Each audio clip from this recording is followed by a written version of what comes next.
మరిన్ని అప్డేట్స్ అందించడానికి మా ప్రతినిధి ప్రభాకర్ అక్కడ అందుబాటులో ఉన్నారు. ప్రభాకర్ ప్రస్తుతం ఎగ్జాక్ట్ సిచ్యువేషన్ ఏంటి? మంటలను అదుపు చేశారా? లోపలికి వెళ్లే ప్రయత్నం ఏమైనా చేస్తున్నారా ఫైర్ సిబ్బంది?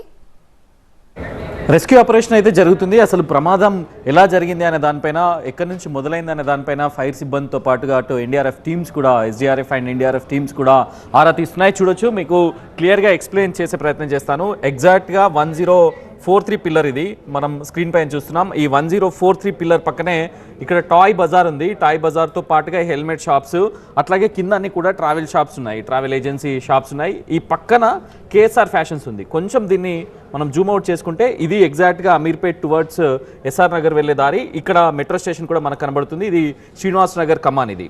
సో ఈ ప్లేస్లో ఫైర్ యాక్సిడెంట్ ఫస్ట్గా రిపోర్ట్ అయింది. ఇక్కడ నుంచి మంటలు స్టార్ట్ అయ్యాయి. ఎక్కడైతే ఈ టాయ్ బజార్ ఉందో ఈ టాయ్ బజార్లో మంటలు రిపోర్ట్ అయ్యాయి. ఎగ్జాక్ట్గా ఇది 1043 పిల్లర్ నెంబర్ పక్కనే ఉన్న షాప్ ఇదంతా కూడా.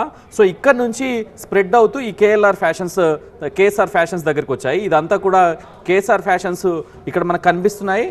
ఇది శాటిలైట్ పిక్స్లో మనం చూస్తున్నాం. కంప్లీట్గా కాటన్ బాక్సెస్ ఉన్నాయి. ఇక్కడ కూడా టాయ్ బజార్లో కంప్లీట్గా కాటన్ బాక్సెస్ ఉన్నాయి. సో ఇక్కడ స్ప్రెడ్ అయిన ఫైర్ అంతా కూడా, ఆ స్మోక్ అంతా కూడా కంప్లీట్గా ఈ ఏరియా సరౌండింగ్స్ అంతా కూడా స్ప్రెడ్ అయిపోయింది. దానివల్ల అమీర్పేట్ మొత్తం ఈ మైత్రివనం అంతా కూడా, నేను చూపిస్తున్నదంతా కూడా ఇప్పుడు మైత్రివనం ఆపోజిట్ ఈ రోడ్లో ఇప్పుడు కంప్లీట్గా ట్రాఫిక్ అంతా స్ట్రక్ అయిపోయింది. మంటలు ఎగిసి పడుతున్న స్పాట్ ఇది.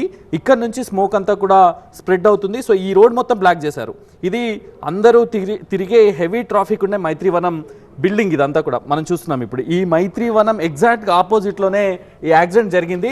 సో ఇక్కడ రిపోర్ట్ అయిన తర్వాత ఇది మొత్తం కూడా స్ప్రెడ్ అయిపోయింది. ఇప్పుడు ట్రాఫిక్ అంతా కూడా ఇక్కడ ఆగిపోయింది. ట్రాఫిక్ ఆగిపోవడమే కాదు, ఎవరికి కూడా ఈవెన్ విజిబిలిటీ కూడా లేదు. ట్రాఫిక్ మూవ్ అయ్యే విజిబిలిటీ కూడా లేదు. ఆ రేంజ్లో స్మోక్ అంతా కూడా కంప్లీట్గా బ్లాక్ చేసేసింది. సో ఇక్కడ నుంచి కొంచెం ముందరికి వస్తే ఇవన్నీ కూడా ఎడ్యుకేషనల్ ఇన్స్టిట్యూషన్స్ ఉంటాయి, కోచింగ్ సెంటర్స్ ఉంటాయి. సో ఇవన్నీ కూడా అవే ఇక్కడ నుంచి.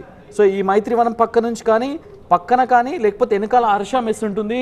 హర్ష మెస్లో కిచెన్ ఉంటుంది. సో ఆ కిచెన్ వల్ల కూడా ఏమైనా జరిగిందా అనేది ఒకసారి చూడాలి.